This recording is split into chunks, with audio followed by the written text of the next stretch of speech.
안녕하세요. 현실주의자입니다. 오늘 좀 늦었네요. 시간이 좀 오래 걸리더라고요. 지주사를 분석해보니. 지주사와 자회사의 주가 관계를 좀 봤습니다. 대표 종목 4개를 뽑아서 봤어요. 현대중공업이 한국조선해양의 자회사로 IPO를 준비 중입니다. 그래서 주주들의 걱정이 크죠. 한국조선해양 폭락하는 거 아니야? 라는 건데 일단 간단한 1차적인 결론을 드리겠습니다. 미증시도 현재 결국 급락 중입니다.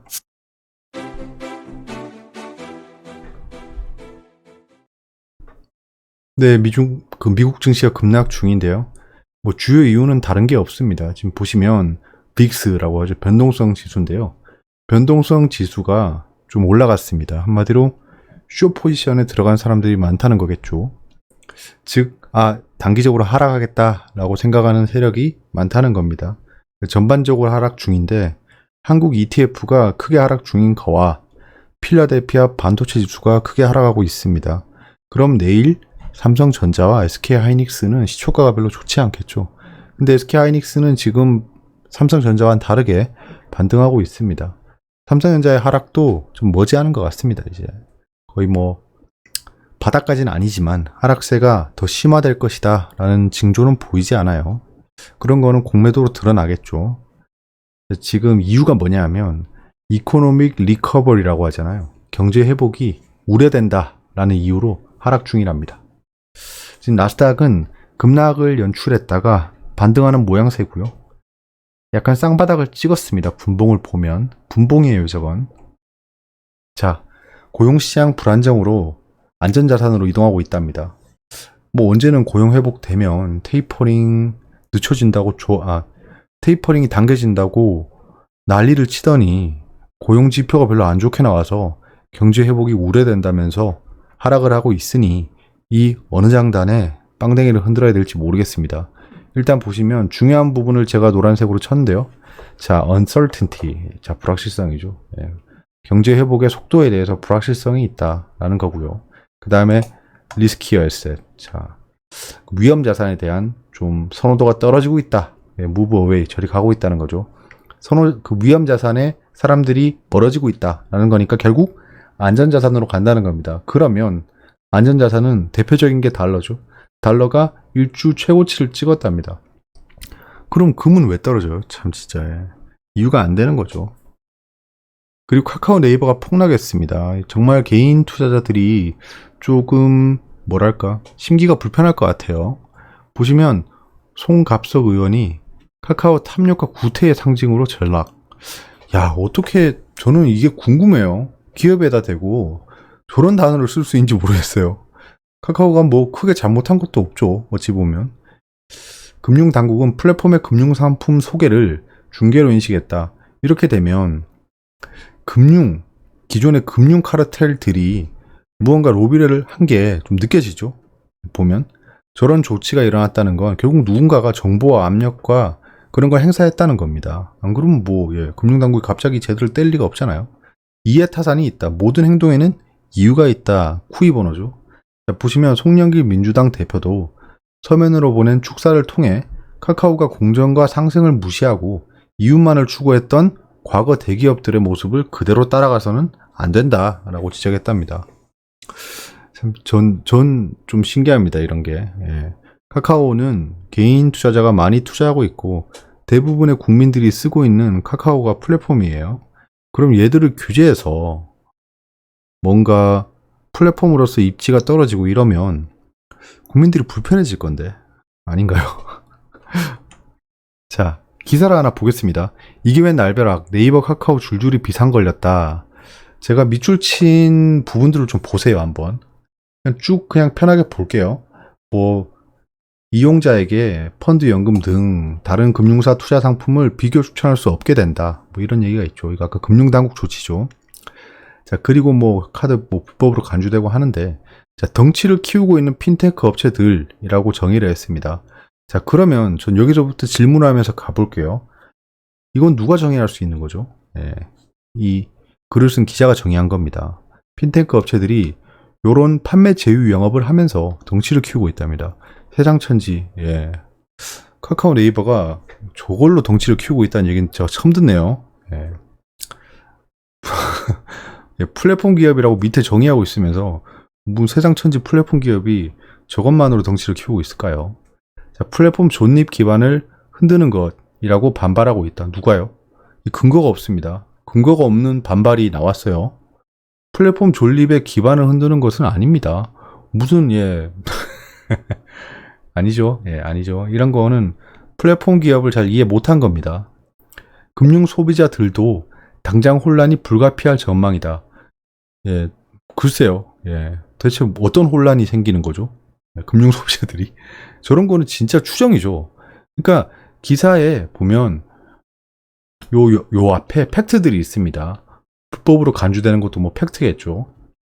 여기서부터 이 글을 쓴 사람의 개인적인 주관과 추정이 들어갑니다. 그게 전 되게 안타까운 거예요. 자, 한 금융권 광고 꼭 이런 말 하면 익명입니다. 계도기간 종료 2주 전에 갑자기 그동안 해온 영업이 불법이라고 규정한 것이라며 소비자들의 혼선도 커질 것이라고 꼬집었다. 예. 동사 선정이 되게 애매하죠. 꼬집었답니다. 말했다라고 해야죠. 말했다라고 해야지 중립적인 겁니다. 그러니까 이 사람이 진짜 그 기자 실제 얘기한지도 모르겠어요. 기자랑 얘기하면서 막 꼬집으면서 얘기했는지 모르겠지만 여기서 꼬집었다라는 단어를 꺼내면 안 되죠. 예. 아무튼 예, 이 기사는 결국 네이버 카카오 쪽에서 쓴 기사다라는 게 좀 느껴지죠. 기사만 봐도. 그러니까 뉴스는 팩트다라는 말 자체가 없어져야 됩니다. 예, 말도 안 되는 얘기죠. 뉴스를 팩트로 여기게 하고 있습니다. 그게 세뇌하는 겁니다, 여러분. 한동안 프레임 씌워놨죠. 지금 뭐 대기업 규제한다, 플랫폼 기업 규제한다고 했으니까 급등은 어려울 겁니다. 예. 이 분위기에서 갑자기 급등한다. 예, 말이 안 되죠. 개미털기다. 이 정도 떨어뜨리고 개미털기라고 할 수 없습니다. 급등은 좀 어려울 것 같아요. 분위기가 이렇게 형성이 돼버렸잖아요. 그럼 매수세가 사라질 거 아닙니까? 거기에 지금 돈 많은 세력들이 팔고 있으니까 예, 좀 어렵겠죠. 지금 신용 엄청 쓰면서 들어오고 있을 거예요. 3일 뒤에 공매도 수장을 좀 파악해봐야 될 것 같습니다. 지금 신용 써서 뭐 1% 먹겠다 이런 분들은 괜찮을 것 같아요. 1% 이상은 변동성이 있을 거니까요. 근데 이게 바닥이냐는 좀 퀘스천입니다, 저는. 예. 이렇게까지 대형 종목이 급락을 하면 더군다나 이런 약간 헤게모니를 흔들 수 있는 악재가 발생해서 떨어지면 약간 애매해요. 단순 사고가 아니잖아요, 이건. 이건 기업의 모멘텀이랑 관계가 있는 겁니다. 모멘텀의 훼손은 저는 없을 거라고 봅니다. 근데 뭐 앞으로 어떤 조치를 취할지가 궁금한 거죠. 근데 지금 그 여권에서 이런 얘기를 하고 있으니까 약간은 경계해야겠지만 사실 뭐 이제 대선이 얼마 안 남았죠. 그런 것들을 좀 고려해 봐야 될 것 같습니다. 이러면 대선이 되면 또 그 선호 설문조사에 따라서 그러니까 뭐 예상 뭐 지지율 이런 게 나오면 또 엎치락 뒤치락 할 수 있는 상황이 발생한 겁니다. 이러다가 카카오 네이버가 정치 테마주로 전락할 수도 있어요. 진짜 이러다가. 자, 그리고 지주사에 대한 흐름을 좀 분석해 봤습니다. 대표적으로 LG, 롯데, 원익, SK 디스커버리 케이스를 좀 봤습니다. 간략하게 포인트만 짚고 넘어갈게요. 나머지는 여러분들이 그 화면을 정지해 놓고 보면서 흐름을 한번 따라가 보세요. 자, LG 계열. LG라는 지주회사가 있죠. 그 밑에 여러 개의 자회사가 있습니다. 뭐 대표적으로 LG전자, LG화학, LG생활건강, LG디스플레이 이런 게 있겠죠. 롯데도 롯데 지주가 있고 뭐 롯데칠성, 푸드, 쇼핑, 케미칼, 정밀화학 이런 게 있죠. 원익도 유명하죠. 원익 IPS가 최근에 좀 추세가 좋지 않습니까? 그래서 원익홀딩스가 있고 원익 IPS, 원익 머티리얼즈, 원익 큐브. 아, 이게 진짜 데이터 수집하는데 되게 오래 걸려요. 아, 진짜. 이 인포그래픽스 하는 것도 진짜. 제가 지금 늦게 찍고 있는 이유가 그겁니다. 꽤 만만하게 봤어요. 제 길. SK 계열도 있죠. SK 계열은 일단 SK 디스커버리를 봤습니다. 왜냐? SK 케미칼과 SK 바이오사이언스가 핫했잖아요. 그래서 얘들 중심으로 좀 봤습니다. 자, 그러면 그냥 멀리서 한번 보세요. 지주사를 제가 빨간색으로 했어요. 나머지는 다 그 자회사겠죠. 자, 보시면 무슨 색으로 할까요? 파란색으로 할게요. 자, LG가 지금 거의 횡보입니다. 보면 지주사가 횡보하고 있죠, 횡보. 저점이 형성되어 있습니다. 그러면 되게 간단하죠. 이때가 투자 타이밍이었죠. 왜냐면 여기가 계속 바닥이었잖아요. 그러니까 일단 기본적으로 이 LG 지주사는 여기 박스권 트레이딩을 하면 된다. 얘가 이렇게 떨어질 수도 있겠죠. 그럼 여기서 매수하면 된다. 라는 게 보이시고요. 그럼 여기서 레벨업을 했으니까 이 돌파했잖아요. 여기 돌파했잖아요. 돌파했기 때문에 여기서 다시 올라갈 수도 있다. 이 두 가지 케이스로 보면 될 것 같습니다. 그러니까 이 권역에서 매수를 하고 이 권역을 깨고 내려가면 손절하고 여기서 하는 게 맞겠죠. 그런 간단하게 한 중장기 스윙을 할 수 있을 것으로 보여진다. 근데 횡보하고 있습니다. 그럼 계열사들은 어떤가요? LG전자는 꽤 많이 상승했죠. 근데 얘도 횡보를 이제 뚫었습니다. 똑같죠? 똑같이 움직이고 있습니다. LG전자랑 LG지주는 비슷하게 움직인다. LG생활건강은 어떤가요? LG생활건강도 비슷합니다. 생각해보면. 얘도 상승하니까 같이 지주사도 상승하고 있었습니다. 자, LG화학 크게 상승했죠. 예, 뭐 같이 상승 맞이했죠. 그러니까 이때 코로나 폭락 이후에 상승 때는 다 같이 올라갔다. 예, 가치가 동반해서 상승하긴 하더라. LG 디스플레이는 뭐 전혀 미미하니까 얘는 계속 횡보죠. 예. 얘는 또 사양산업이잖아요. 자, 롯데계열 보겠습니다. 롯데계열은 뭐 보면 상승했다 하락하고 있죠. 그러면 계열사들도 뻔할 뻔할 겁니다. 같이 움직이는 게 롯데푸드죠. 거의 롯데푸드인데 지금 롯데계열에서 가장 핫한 게 뭐죠? 예. 롯데정밀화학이나 롯데케미칼입니다. 화학 관련주가 좋잖아요. 자, 롯데정밀화학을 보시면 뭐 최근에 이렇게 상승하고 있는데 얘가 그걸 받아내지 못하고 있어요. 롯데 지주회사는. 자, 요 정도. 자, 원익 IPS. 자, 원익 IPS 보시죠. 상장을 하잖아요, 이때. 상장하는데 뭐 지주사가 급락하고 그러진 않습니다. 디스카운트가 바로 발생하지 않는다. 그리고 원익 IPS랑 같이 움직입니다. 근데 한 가지 눈에 띄는 점이 원익 IPS는 자기 모멘텀을 가지고 상승하는데 이 지주사는 같이 상승 못하는 모습은 좀 보여요. 근데 하락은 또 같이 맞이하고 있습니다. 이런 게 좀 보여지고요. 원익 머티리얼즈도 똑같죠. 그러니까 전체적인 움직임이랑 방향은 비슷한데 상승에 좀 제한이 있는 겁니다. 지주사가. 이런 게 좀 보이고요. 자, SK죠. SK는 최근에 가장 좀 비교해보기 좋은 그 종목이죠. 왜냐? SK 바이오사이언스를 상장했으니까요. 거기 SK 케미칼에 또 모멘텀도 있습니다. 자, 보시면 SK 계열사도 지금 거의 뭐 박스권이었죠. 대부분이 박스권입니다. 지주사가. 박스권인데 이것도 똑같죠. 예. 여기 형성됐으니까 만약에 SK 이 디스커버리가 이까지 하락하면 살 수 있겠다. 아니면 여기를 지지하고 다시 올라갈 수도 있겠다. 지금 보면 여기를 지지할 확률이 매우 높아 보이죠. 돌파를 했잖아요. 얘도. 돌파하고 처음으로 맞이하는 지지선입니다. 이 보시면 알겠지만 지지선에서는 웬만하면 반등해요. 자, 지금 보시면 SK 케미칼이 급등했잖아요. 급등할 때 같이 급등했습니다. SK 디스커버리 같이 급등했어요. 그러니까 상장 지분에 대해서 재평가가 이루어졌다라고 볼 수 있겠죠. 뭐 SK 디스커버리가 뭐 자체로 올라가진 않을 거 아닙니까? 거기에 SK 바이오사 이건 내가 뒤에 했나? 뒤에서 보시죠. 자, SK 디스커버리 그 뒤에 있다. 예. 보시면 자회사가 하락할 때 같이 하락하는 케이스가 있습니다. 지금 보시면 자, 자회사가 하락할 때 같이 하락하더라. 예. 자회사가 하락할 때 같이 하락하더라.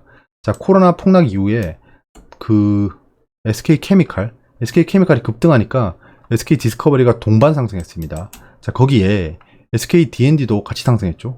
거기에 뭐 SK 가수도 상승했고 다 같이 동반 상승했어요. 동반 상승하고 자, 그러면 SK 바이오사이언스 상장할 때 볼까요? 자, SK 바이오사이언스 상장하니까 얘가 올라가면서 얘가 떨어집니다. 예. 근데 크게 봤을 때 영향이 없어요. 왜냐? SK 케미칼이 떨어지는데 같이 떨어졌습니다. 보시면 올라갈 때 같이 올라가는데 SK 케미칼이 급락을 하는데 요 SK 디스커버리는 영향이 좀 미미했어요. 보면 보이시죠? 예. 얘는 급락하지 않았습니다. 뭐 하락은 동반했지만 요런 건 좀 제한이 된다. 요렇게 하락할 때는 좀 디펜스가 되는 모습이 보입니다. 근데 상승을 뭐 같이 하지 못하는 경우는 아까 롯데도 봤고 그 다음에 원익 지주사도 봤죠. SK 바이오사이언스가 상장했어요. 상장하니까 뭐 이때 하락은 SK 케미칼 하락이랑 좀 연관이 커 보이고 이 SK 바이오사이언스가 상장했다고 해서 할인율이 적용되는 모습은 아닌 걸로 보여집니다. 예. 그럼 여기 반등할 때 같이 반등하지 않겠죠.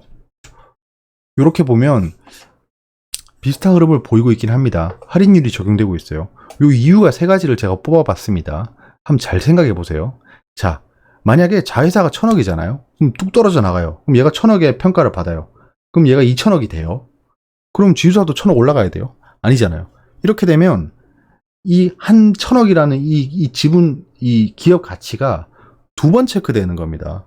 맞잖아요. 얘가 1000억 올라갔다고 해서 그 지주사도 1000억이 올라가 버리면 얘 가치도 1000억이 올라갔고 지주사도 1000억이 올라가면 그 1000억이 복사된 거죠. 시장에서. 그러니까 이런 식으로 산정을 하지 않는다. 산정이 될 수 없다는 거죠. 그럼 돈 복사잖아요. 그럼 지주사 계속 나오면 되겠네요. 그냥 자회사 계속 막 나와가지고 물적 분할을 해서 계속 물적 분할하고 이러면 돈이 계속 복사될 거 아니에요. 그런 일은 없다. 예. ETF와 같은 성격인 거죠. 왜냐하면 지주사는 여러 가지 자회사를 가지고 있습니다. 그러니까 뭐 화학 부분도 가지고 있고 아까 보면 뭐 LG 생활건강, 그 다음에 LG 전자, LG 디스플레이, 그 다음에 LG U 플러스 막 줄줄이 가지고 있잖아요. 그럼 얘는 LG ETF인 거예요. SK도 SK ETF인 거지 않습니까? 그러니까 ETF 같은 성격이란 거예요. 그래서 나는 화학업종이 좋을 것 같아라고 하면 SK 케미칼을 투자하죠. SK 디스커버리를 투자하는 게 아니고. 약간 그런 겁니다. 그래서 그 종목의 섹터의 모멘텀을 그대로 가져갈 수는 없다. 이게 약간 제한적인 거겠죠. 악재는 그대로 현실에 반영됩니다. 이게 또 문제인 거예요. 자회사가 경영 악화가 된다. 그러면 유상증자에 1순위로 참여합니다. 보시면 종속회사에 뭐 관련된 사항 이러면서 계속 공시가 나와요. 그러니까 악재가 발생하면 지주사가 그대로 좀 약간 책임 경영을 하는 경향이 있다. 그러니까 악재는 그대로 반영된다는 거겠죠. 이 세 가지의 한계가 있습니다. 지주사가. 이건 뭐예? 갑자기 똑같은 상장 지분가치 대비 할인율이 있습니다. 그러니까 아까 처음에 말씀드렸던 것처럼 이 자회사가 평가받는 걸 그대로 가져오진 않아요. 그래서 얘들이 할인율이라는 걸 계산하고 있습니다. 이 증권사가. 보시면 할인 지주가 약 66% 할인된 상태라는 겁니다. 매우 저가라는 거죠. 2등은 경동인베스트인데 약 65% 정도 할인이 되어 있다고 합니다. SK증권에 이런 할인율에 대해서 분석한 자료가 있으니까 그걸 한번 보시면 될 것 같아요. 그렇다고 해서 얘가 66% 싸네? 사면 되겠다. 이거는 아닙니다. 할인율이 계속 적용된 상태로 가는 거예요. 결론은 상장한다고 급락하지는 않습니다. 그래서 큰 걱정할 필요는 없다. 근데 이번 케이스에서 급락할 수도 있겠는데, 크게 걱정할 필요가 있을까 싶습니다. 모멘텀을 이어가려면 자회사에 투자하는 게 맞다는 결론을 좀 드릴게요. 자, 그리고 간단한 썰 하나 얘기하고 넘어가겠습니다. 맥스로텍이 정리매매 중이죠. 자, 그러면 제가 두 가지 질문을 해볼게요. 자, 정리매매 대상입니다.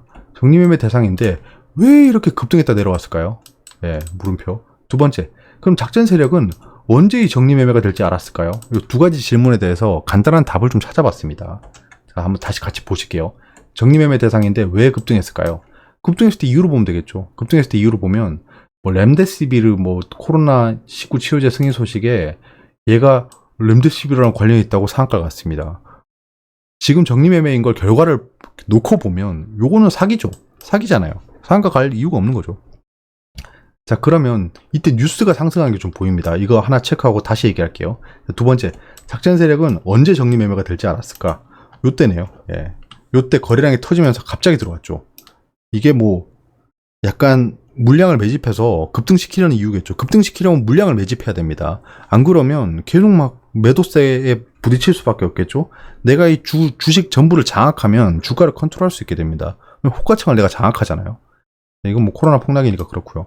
자, 그러면 이때 어떤 뉴스가 발생하면서 이렇게 작전 세력이 매집을 할 수 있었냐라고 하면 마스크 관련 종목이었어요. 맥스로텍. 기억이 나요. 코로나 때. 마스크 관련이라고 막 떠들었어요. 그러다가 지금 요 급등할 때는 렘데시비로 관련주다 이렇게 변신한 게 보이죠. 이 기사는 다 찾아가지고 진짜 이 사람들 진짜 수사해봐야 됩니다. 대체 왜 그런 기사를 써줬는지.